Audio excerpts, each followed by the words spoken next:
what are the skills that are required moving forward? What are the skills that we need to survive, but also thrive in this now, hopefully post-pandemic phase? And I think that those soft skills are where it's at. Leadership is about engaging, communicating, supporting, making connections with other people, and being resilient, being able to collaborate. Those key skills are now going to really come to the fore. And I think what we know from neuroscience, psychology, behavioural science, we can start putting some proper processes into place of how we can develop that and build on those skills. Welcome to the HR L&D podcast with your host Nick Day, CEO and founder of JGA Recruitment, specialist HR recruiters. Tuning into the HR L&D podcast will help you to discover strategic growth concepts, leadership development strategies, and the values and behaviours that drive organisational change and success. Together, let's empower our workforces, diversify our thinking, and achieve significant HR success. Hello and welcome to the HR L&D podcast. Today I'm joined by Simon Ashton, Head of Learning and Development at Phoenix Leaders. Now, Simon is a business psychologist, trainer and certified coach with over 15 years experience in learning and development. At Phoenix Leaders, Simon works with clients across a broad range of sectors to solve their L&D issues by applying the most up-to-date research from the fields of neuroscience, something we're going to find out an awful lot more about today, psychology, anthropology and social sciences. With both an academic and professional background in behavioural sciences, Simon helps organisations to gain a better understanding of how people act, think and feel to achieve tangible business outcomes. And I'm really excited to welcome him to the HR&D podcast today. He's got a wealth of knowledge in the world of neuroscience and in particular how it can help HR, payroll and learning and development professionals. Now, prior to joining Phoenix Leaders, Simon headed up his own L&D consultancy and he has previously held a number of roles in the executive search field. He also holds an MSc in business psychology and is accredited by the British Psychological Society as a psychometric assessment practitioner.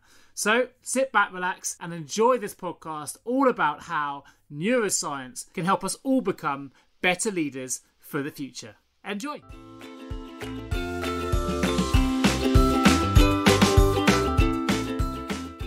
I spent a vast majority of my career working within the recruitment sector and search and selection, probably 15 years supporting retail, hospitality, sales, service industries, and then was always fascinated with human behaviour and why do people make the decisions they make, particularly if you're going to move careers, if you join an organisation, what motivates you to make that move, and so diverted into study and went to complete a master's in business psychology, and that just exploded my mind even further into actually I just want to get into this so much deeper, and has now gravitated more towards learning and development, training, learning transfer, and so where I am currently, Phoenix Leaders, a training provider, training consultancy, where as Nick already said, we help leaders, managers,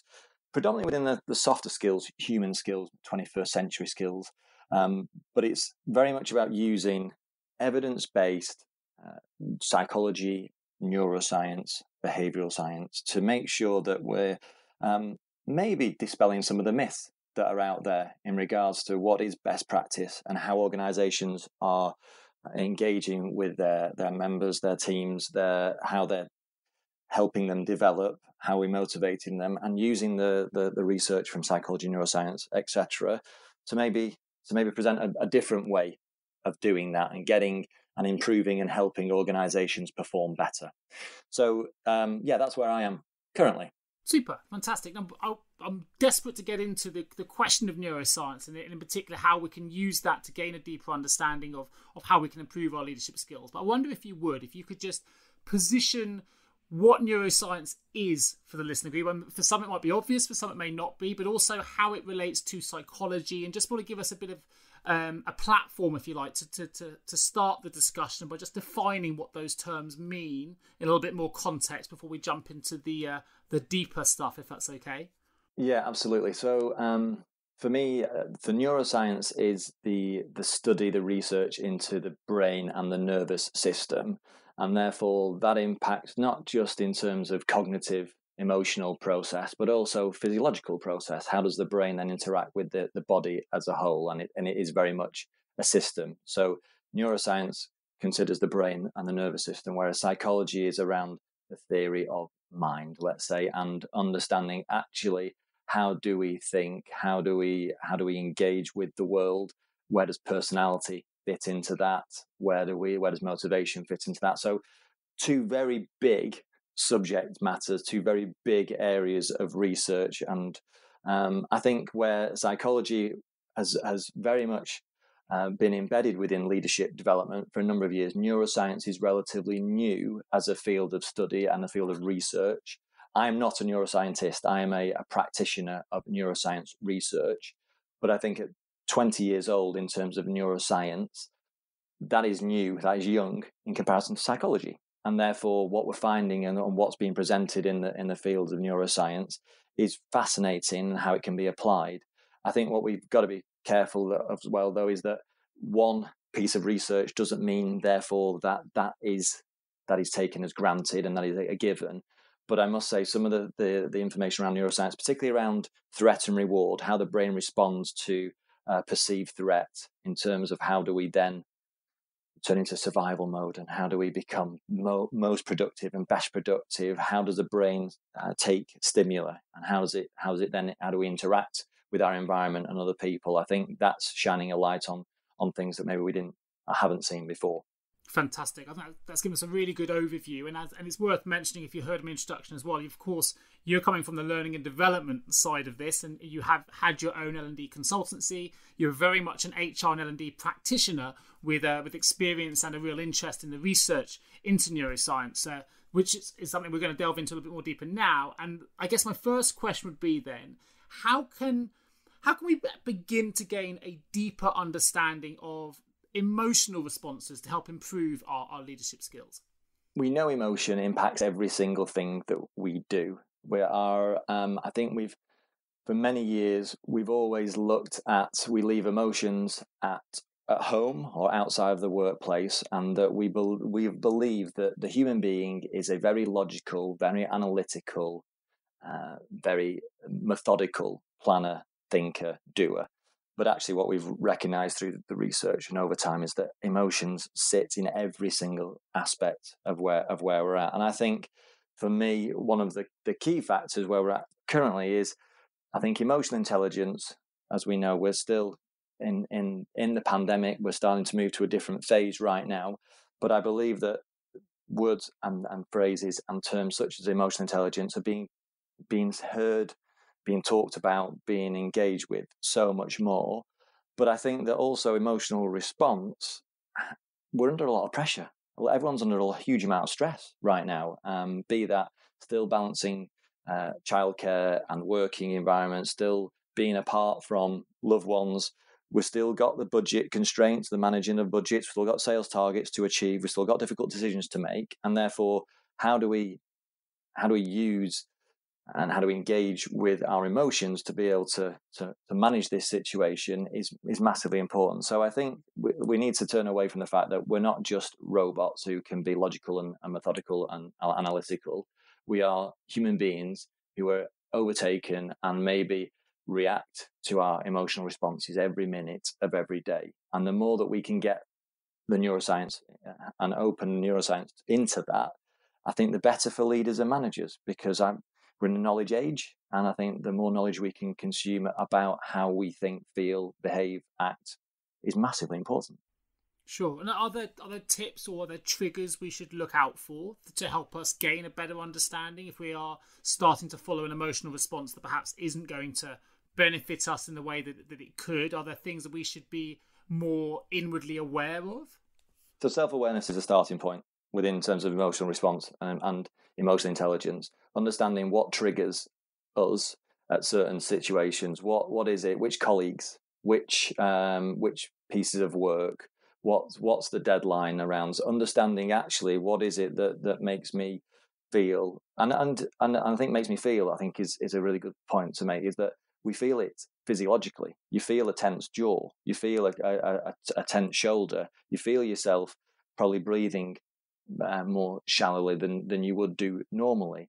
There's lots of physiological signs when you know you're under pressure and you're having an emotional response, but we forget as human beings that those are happening, and we sort of block them out. So one of the key factors, one of the first things that I advise anybody to do is getting a grip of the physiological response, and that would, a natural normal thing is breathing. We do that all the time. We breathe every minute of every day.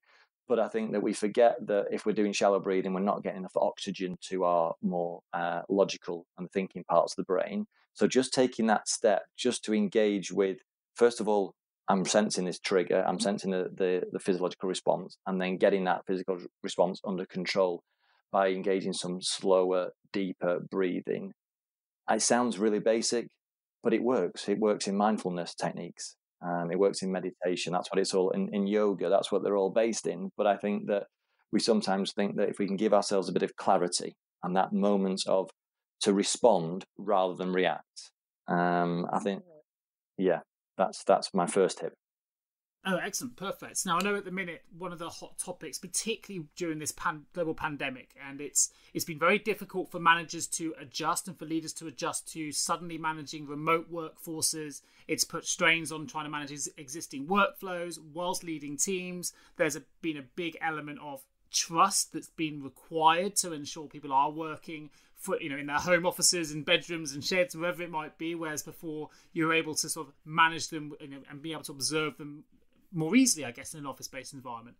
So bearing in mind your knowledge and understanding that you have of neuroscience, how can we, going forward, both now whilst we're still in this pandemic, but also post-pandemic, how can we use your understanding of neuroscience to improve employee engagement and productivity for the future?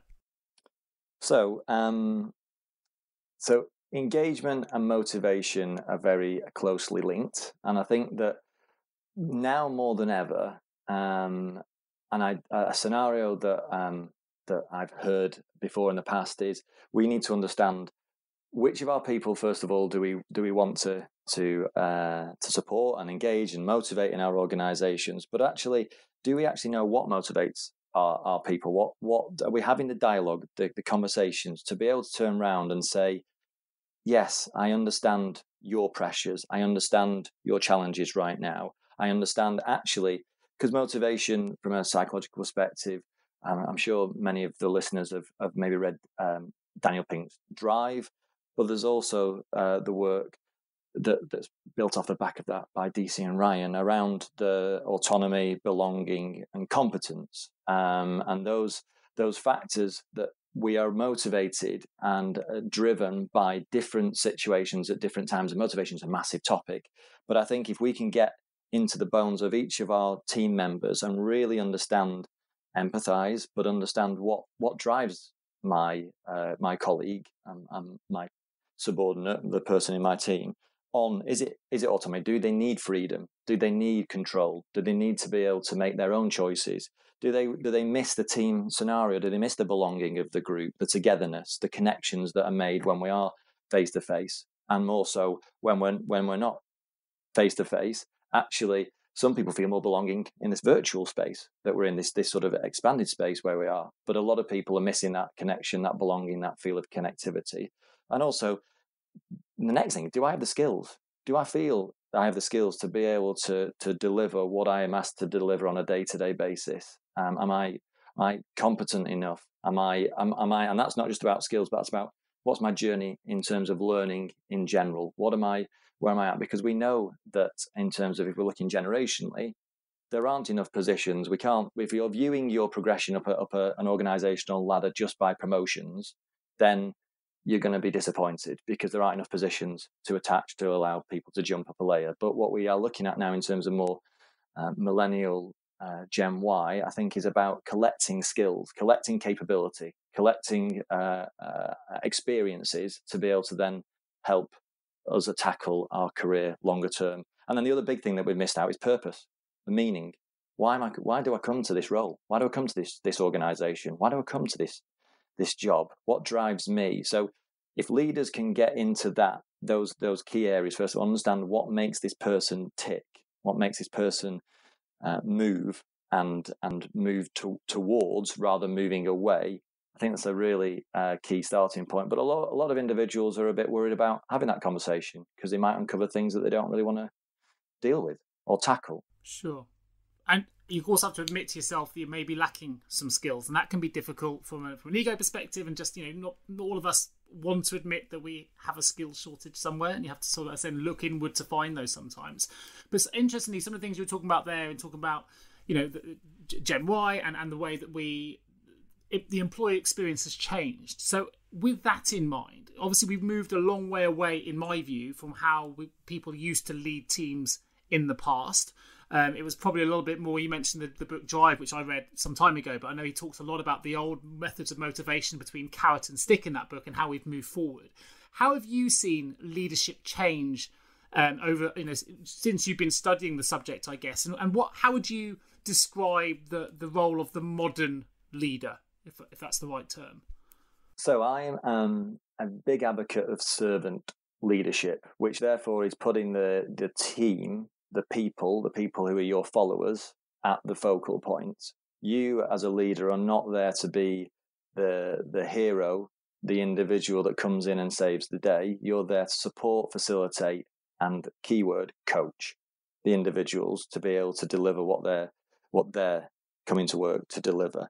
So I think the command and control, the tell and do, unfortunately, I think is still prevalent within organizations. Not as much as where we have been, but I think it's still there because you get it. People under pressure, your livelihood, your job, your promotion, your bonus, whatever that's attached to this, then the people that are there to under your control dictate whether you achieve what you want to achieve as well. So people, when under pressure and turn into this threat response in the brain rather than a toward response, and the threat response is under pressure, makes us a bit more narrow-minded, a little bit closed off to creative ideas.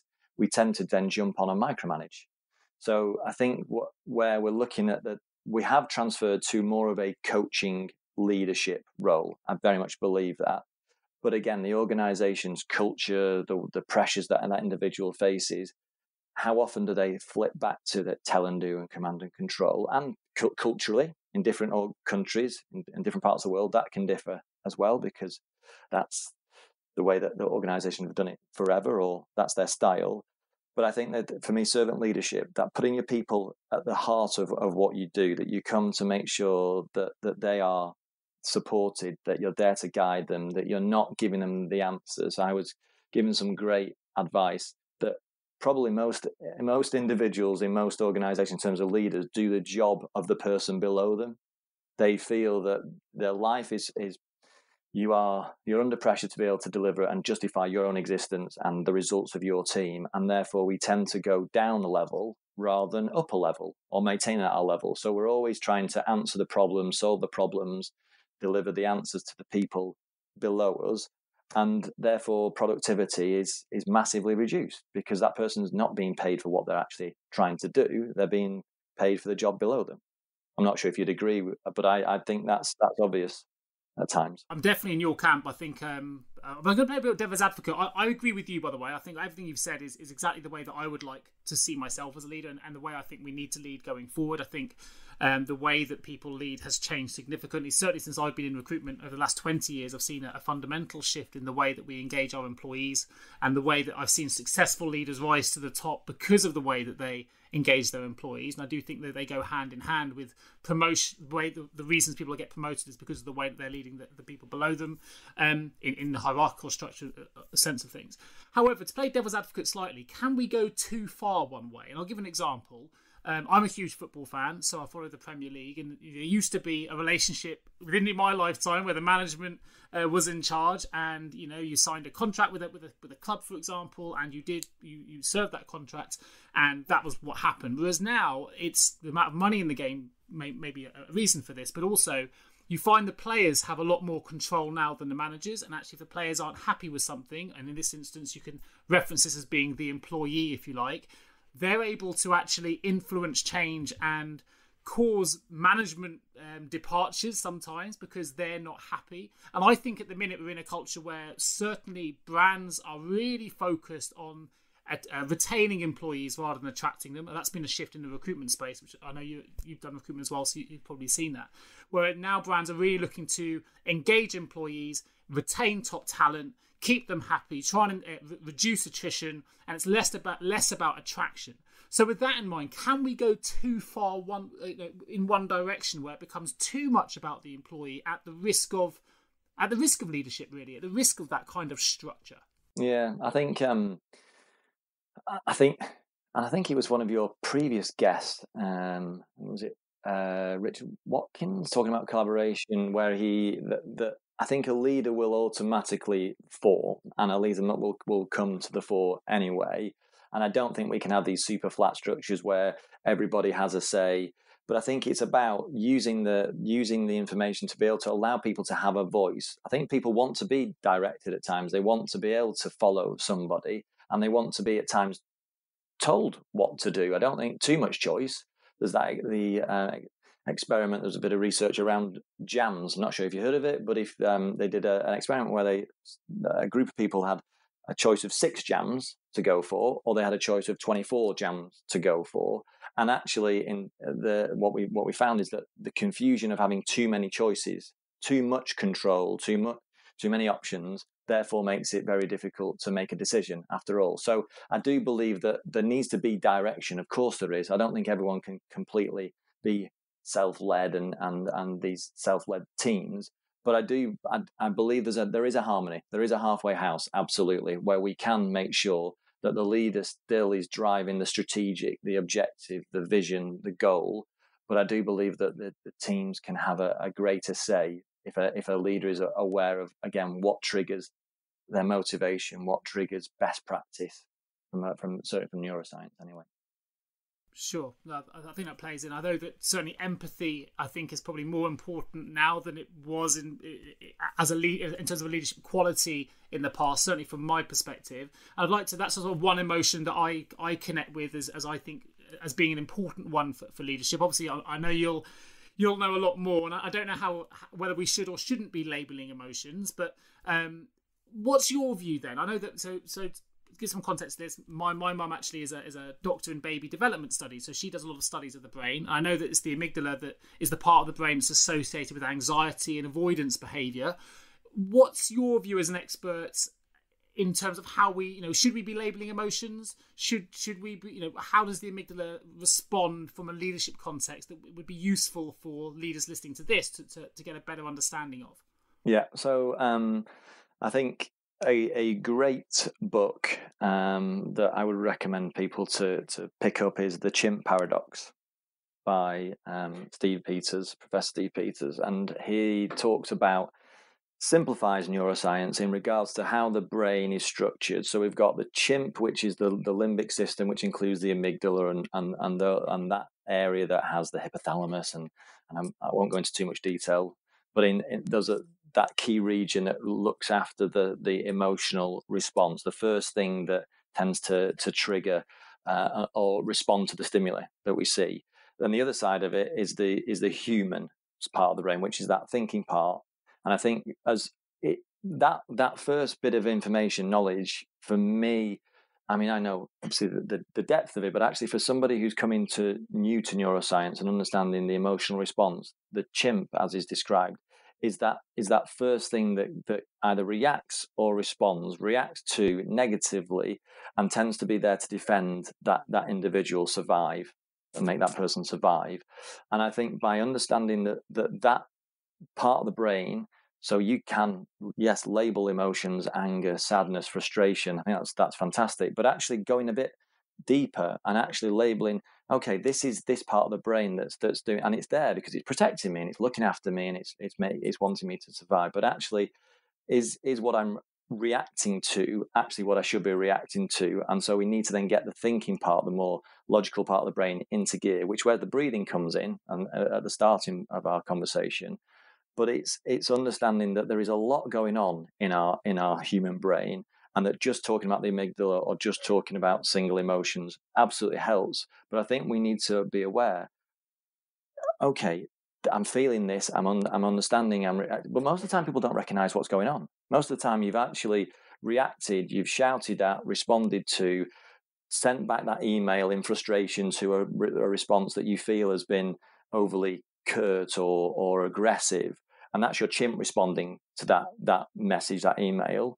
But actually what we need to do very quickly is step back, get a bit of objectivity, get that thinking, prefrontal cortex, logical part on the go, so we can look at that email from a distance and go, actually, there's nothing in that. There is nothing in that. There's no emotive content in there that I need to think about or engage with. Actually, they're just asking for this information.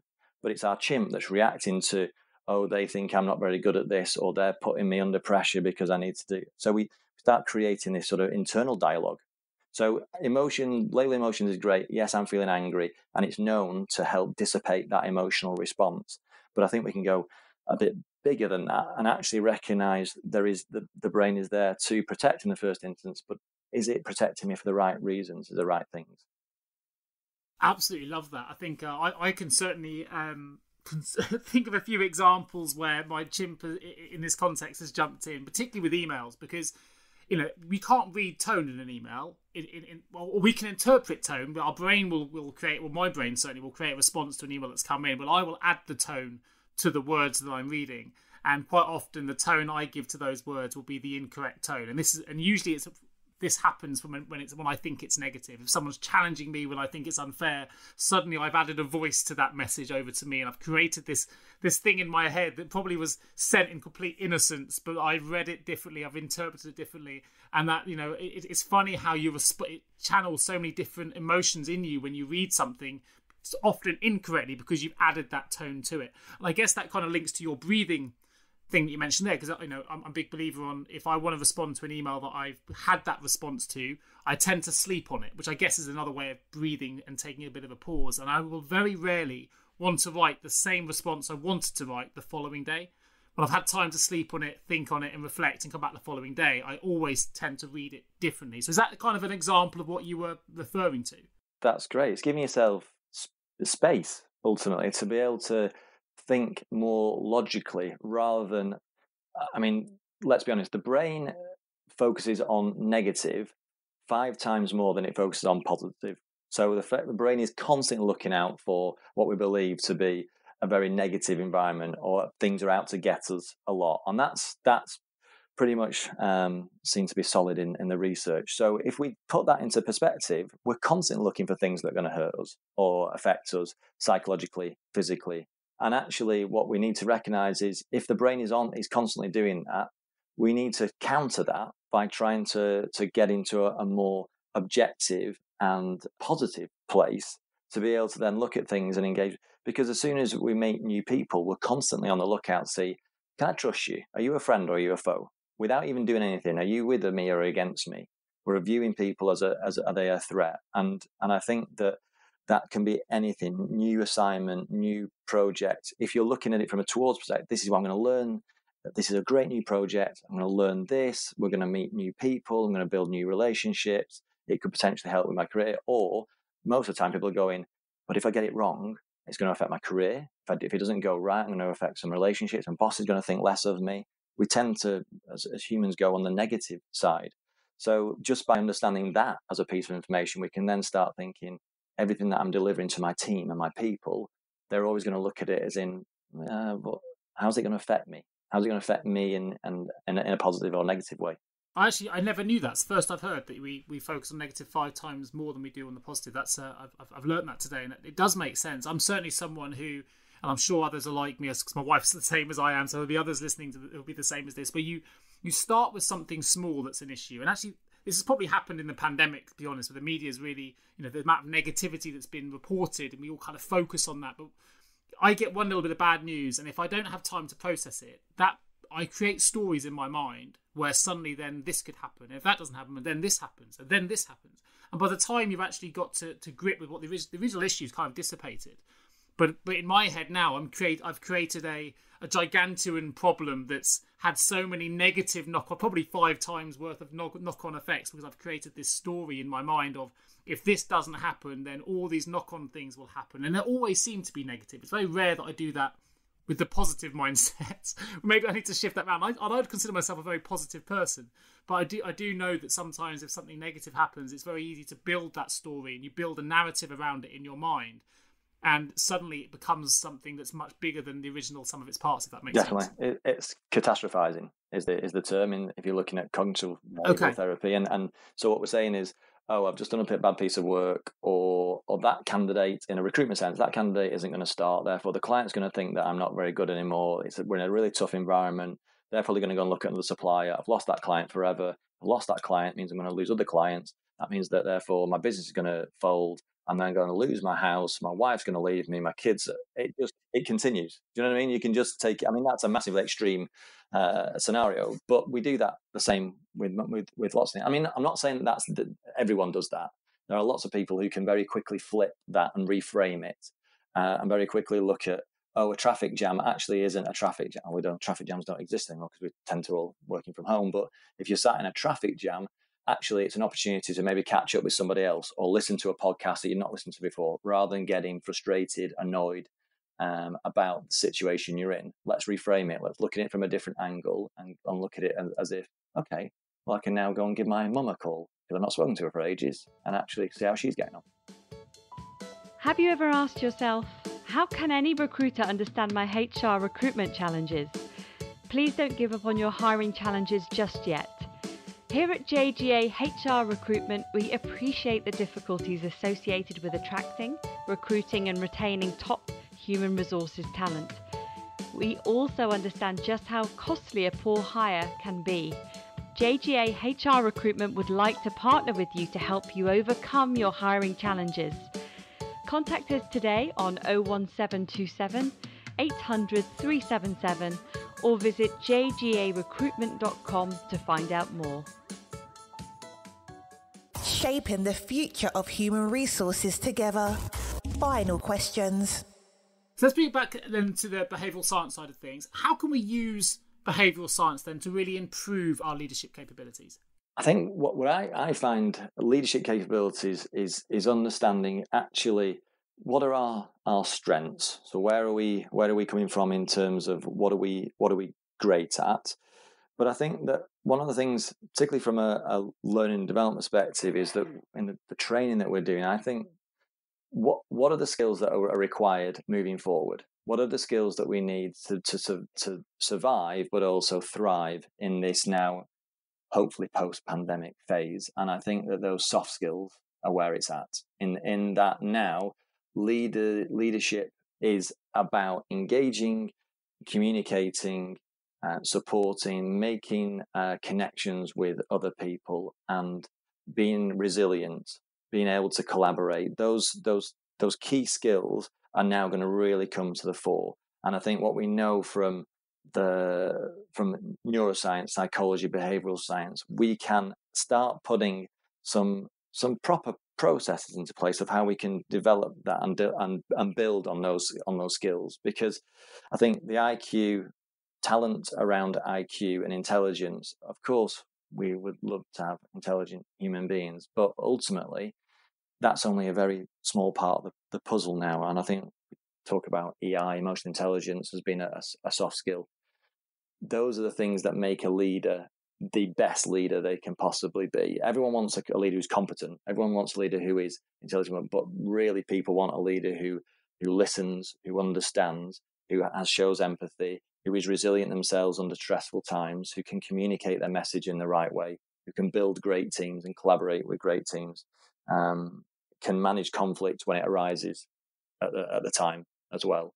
So by using the neuroscience, you can just understand what's going on in the brain and other people's brains to be able to then maybe hit that mark where we haven't before. You've definitely described what I would term as being an ideal leader in that summary. But you talked a lot about resilience. I think you mentioned it a couple of times as being a real core skill and something that's very, very important within the leadership framework. So it's obviously, I want to stay on that resilient subject just for a moment, because for me personally, I know for many people listening to this podcast, that COVID-19, the coronavirus, has had a real impact on everybody, particularly in relationship to resilience. So how have you seen it impact in relation to the coronavirus? How have you seen it really impact on leadership resilience from an expert point of view? So I think, I'll talk from a personal perspective. I think without knowing what I know about resilience, and I think let's start off. Resilience is just a word. What do people understand? What a resilient person looks like? What are the behaviours of a resilient person? And resilience is, too often for me, it's talked about bouncing back to the state that they were before. Well, actually, that isn't necessarily resilience. As I see it, resilience is not just bouncing back, but learning and growing from that experience, and learning and using that experience to be better within either that same situation or using it again in the future. So let's not just use it as bouncing back, let's move it forward. And then I think the other factor is that resilience isn't just about going to the gym as a blow off to be able to use exercise. I'm resilient because I exercise. Resilient is made up of, and we use a grounded psychological model that's valid and reliable that actually measures resilience. And there are core components in that, which is around your meaning and your purpose, your mindset. Are you an optimist or a pessimist? Do you have supportive relationships? How do you problem solve? What is your emotional regulation, emotional intelligence strategies, and what are your physiological practices? So whether that's exercise, meditation, mindfulness. So when I talk about resilience and what we and in our workshops and the training that we do, we really break it down into a clear plan of where this person is in terms of their strengths when it comes to resilience, but also where are the development areas? What can we do to improve? Because I think you and I had the conversation last week. If you go to the gym consistently, or you use exercise as your only outlet to be able to be resilient in times of stress, what happens if you pull a muscle, break a leg, hurt yourself, injure yourself, and you can't do that exercise moving forward? That's going to make you even less resilient because you're relying on just one leg or one part of what I see as a much bigger model or a much bigger factor. So I think resilience is the long-term impact of someone being resilient means that they're going to come to work, and if they have a bad day, that isn't going to then affect their relationships, their productivity for the long term. They will look at it, reframe it, change it, do whatever they need to do within their resilient model, and then come back the next day ready to go again. So I think that the resilience right now is a huge asset to have if you know how to be resilient. And I love the topic. I love the concept and the different components that make up resilience, because it's needed right now. Gosh, yeah. Sure. No, well, I definitely agree. It's definitely needed right now, and it's going to be needed going forward as we start to slowly return to work, and hopefully return to work. Obviously, going to be a lot of people that are going to be struggling as a result of this pandemic as well. You mentioned that the physiological side of things a little bit in that response as well. I wonder if there are any, short-term fixes. If I need to gain some, I say maybe I'm using resilience then in the wrong context here, but I need a little bit more strength. I need a little bit more resilience for a particular meeting that's coming up. I'm panicked about a conversation I've got or a meeting, and I want to give myself the best opportunity to perform well. I've read some studies around things like glucose having an effect, and you mentioned breathing already. Are there any tips you could give the listeners about how we can really help prepare ourselves for something that might be giving us some anxiety? Yeah. So the anxiety, where's it coming from? What's the anxiety? There's a technique that I use, which is based in cognitive behavioural coaching therapy, which is called the ABC. I'm not going to go into that now, but I think if people want to go away and have a look at the ABC model in terms of how do we tackle some of our negative thoughts, and it's about, actually, it's not the events that make us anxious, it's our thoughts that make us anxious. So I would advise people, probably don't have time to go into it now, to go and have a look at that. But one of the things that I would say is, I'll try and find a link and put it in the episode notes for those interested. Yeah. But it's something that we do cover in our courses as well, because it's a massive, powerful tool. But actually, what we're seeing right now is people are bouncing from one Zoom call or one Zoom meeting to another, and we do the same in our organisation as well. We're bouncing around from one place to the next, and what the brain cannot do is, first of all, we're not great at multitasking. We know that. We switch tasks, so we tend to go from one task to another task. We can't really compute and manage two different things at the same time. The brain is just bouncing between the two separate entities. And therefore, what we need to do is, when we've had that meeting, when we've had that session, have we gathered the information, logged it, collated it, notes wherever they are, and put it to one side and leave that to one side. Then give yourself some space, a space to be able to either think of something else, breathe, go for a walk, get some water, hydrate, whatever it may be. But I think that the anxiety, the stress comes from overload.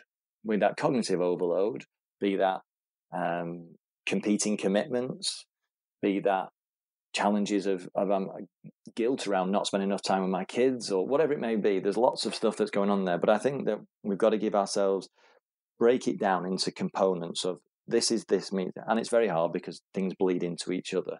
But I think if we're very clear, and particularly as a coach as well, if I'm going from session to session to session, you're giving yourself no time to recuperate and recover from whatever you're putting yourself through in that. And the brain depletes super quickly, particularly if you're having to think hard about something that's quite complicated and quite challenging, or it's a challenging conversation with a colleague or with one of your team members. So we need to understand that the brain is like a battery. It does absolutely deplete, particularly that more logical and thinking part of the brain. So how are we going to boost that? I wouldn't advise the caffeine. I wouldn't advise the going and getting a Mars bar. Sugar hits great for a little bit, but let's think more about the holistic well-being route of maybe some nuts or a bit of fruit or something that's going to give you a more balanced release of sugar, glucose into the system. But my advice is very much right now, if I'm not running from a Zoom call to doing a coaching session, to checking if the kids are doing their homework or whatever it may be, you just then get sucked into this constant whirlwind of task and completing stuff. Try and give yourself that little bit of space, and even if it's just sat for a minute, 2 minutes, at least you're then gathering your thoughts to be able to put it to one side, come back to it later on, and then give yourself your full attention, because attention is limited as it is right now. And if attention if we can't focus on that individual or that task, then we're not going to complete it to the best of our ability.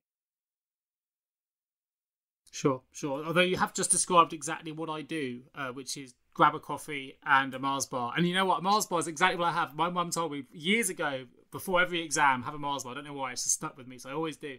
If I'm struggling, you literally just described exactly the course I do take, which isn't food.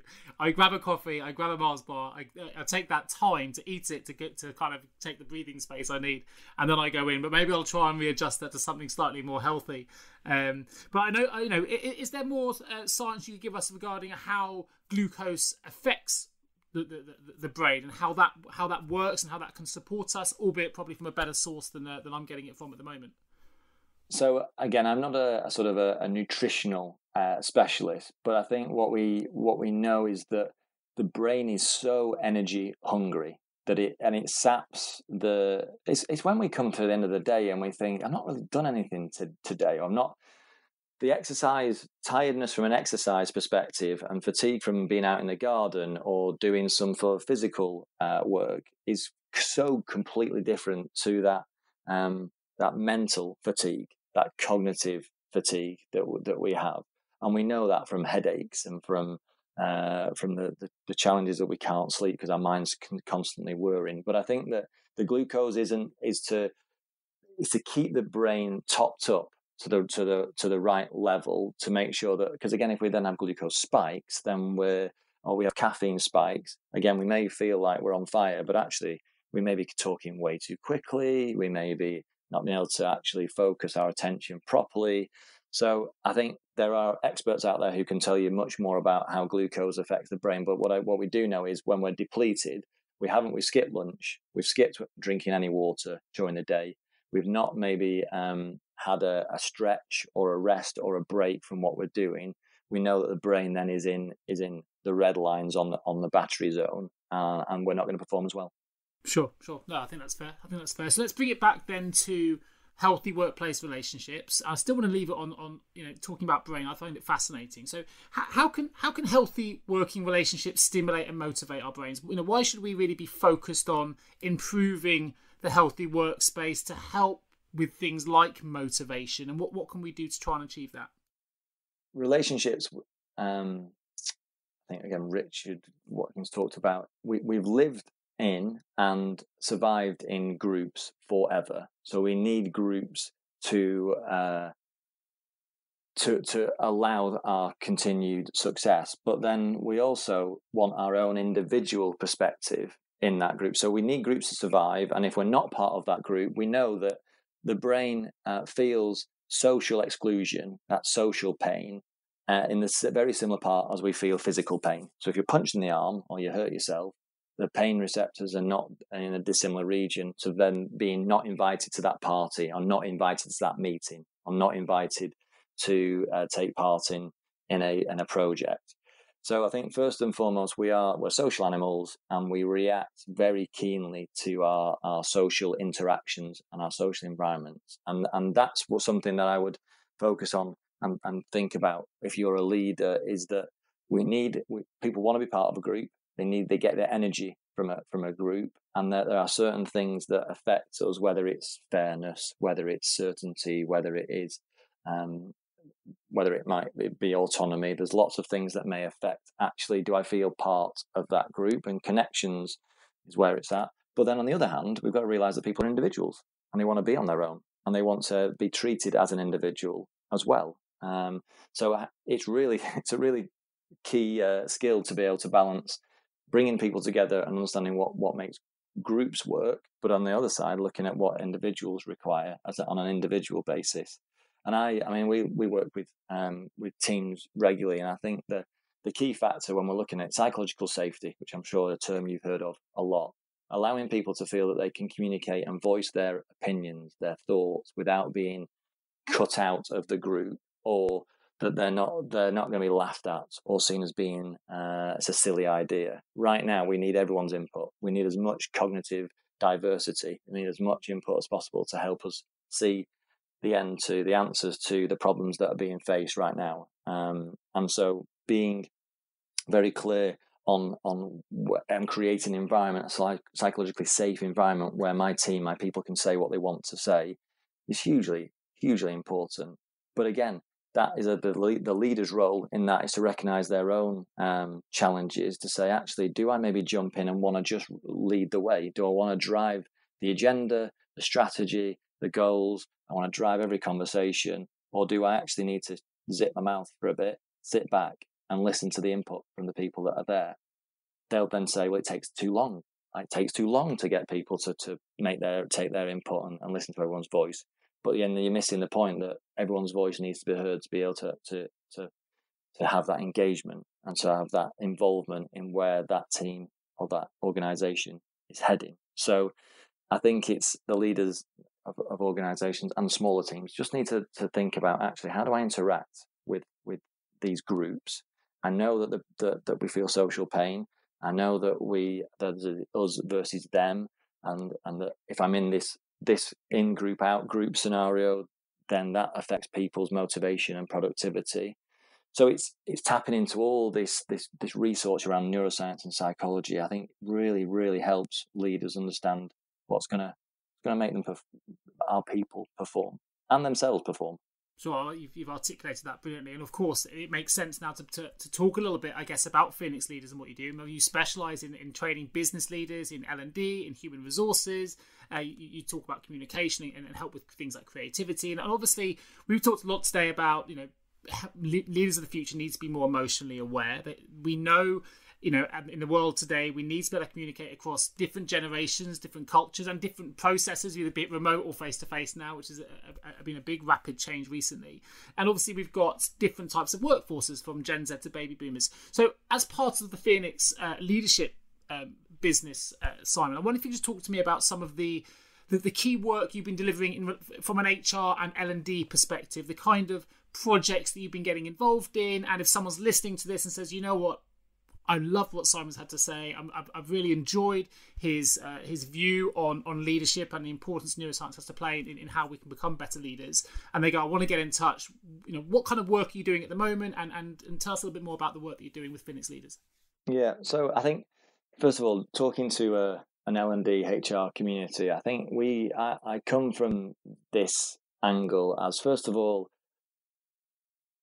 we need the people that go through a learning journey to be able to do and implement the skills, the tasks, the intervention. They need to be able to input that into their working day.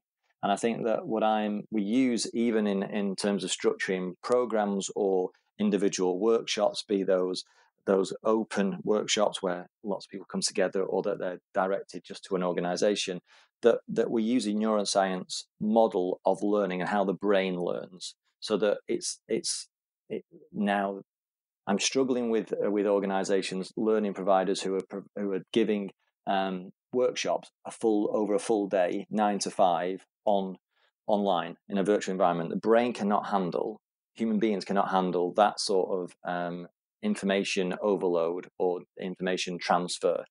And so therefore, if individuals are going to these courses and therefore not, the brain's fizzled out after 45 minutes, actually, what's the rest of that time? What's being spent? What are they actually doing? So therefore, the point of going to that course is, well, I'm not remembered half of it. I'm not going to use it.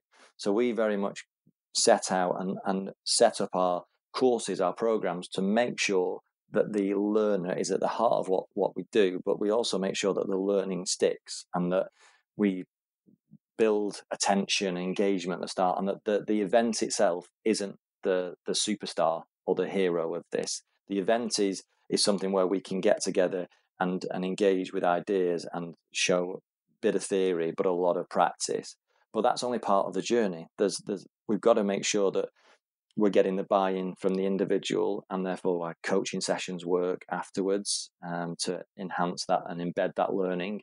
And when we're doing leadership development programs, getting organizations and line managers involved in the person, the learner, going on this journey, so that we're, again, getting some sort of social conformity, making sure that everyone's bought into it. Because too often people go to a learning event and what's the research shows, they probably 15% take that information and go and run with it and use it. Probably 70% go to an event, use the information for a bit, and then go backslide into where they were, and 15% just don't engage with it at all.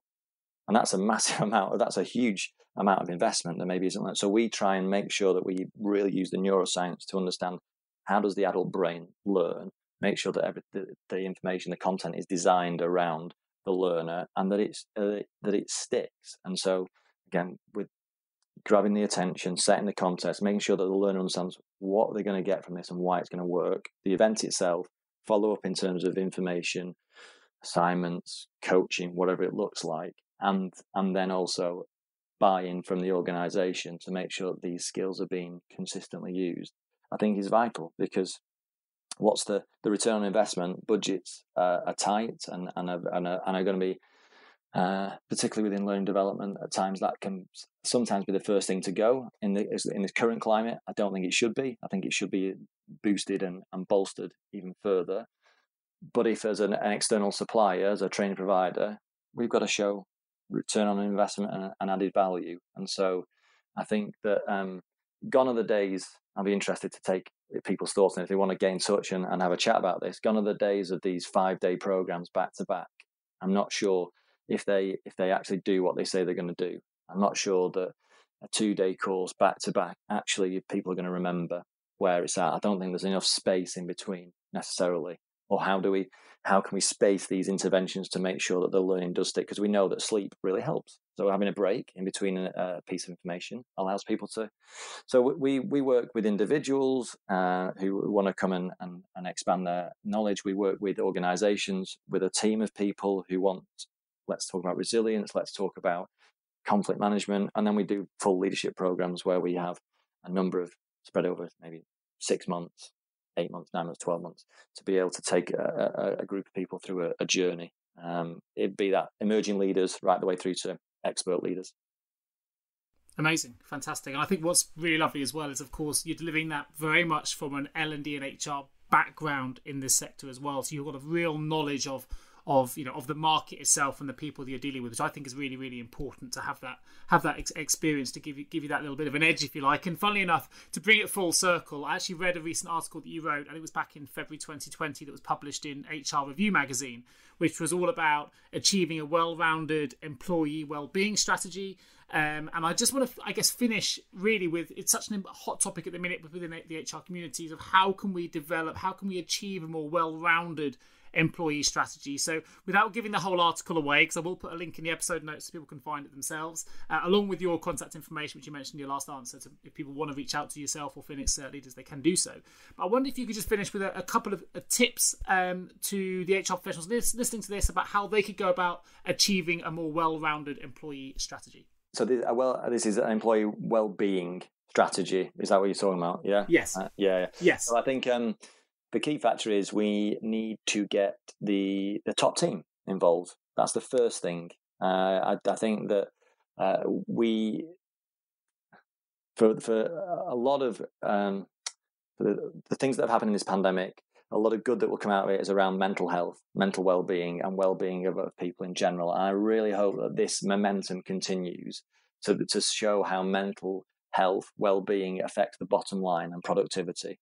But I think the first starting point is having a very well-defined, structured program, but is very much bought in by the stakeholders and is communicated by the senior stakeholders in the organization. Because without that, it can feel a little empty.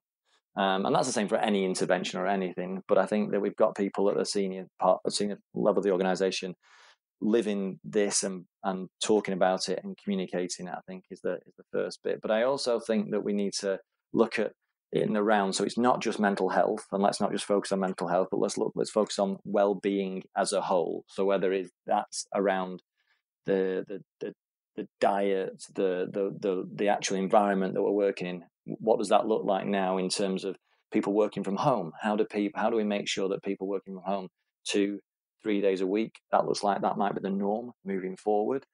How do we make sure that we're maintaining and managing and understanding from a holistic perspective how they're getting on in terms of well-being?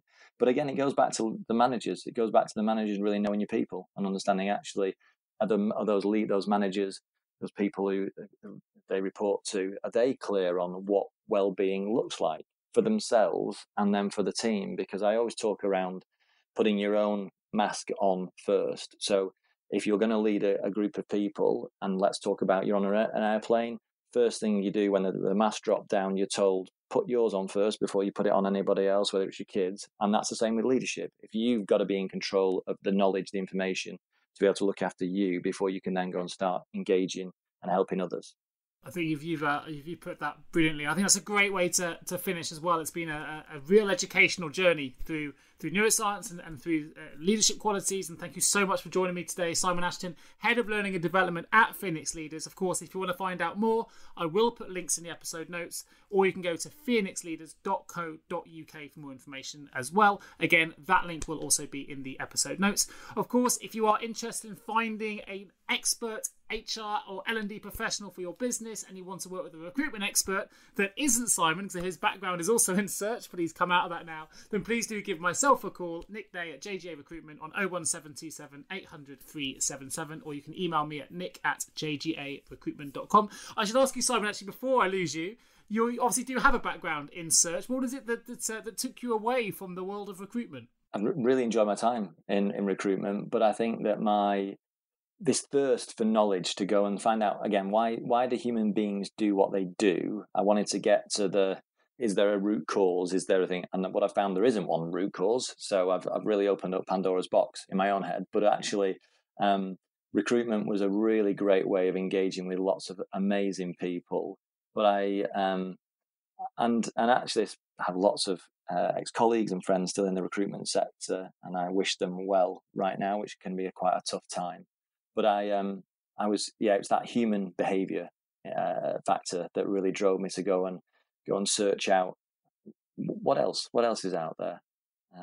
I've got to say is that I love my days. I love speaking to people, like-minded people, and thanks Nick. Thanks for taking the time to speak to me today. I've really appreciated it. Absolute pleasure. I think it was a good move for you because I've really enjoyed the call. You're clearly incredibly passionate about the subject. I think it's been a really, really great episode today, and I hope everyone of my listeners has enjoyed the content you've given. So thank you ever so much again for joining me today.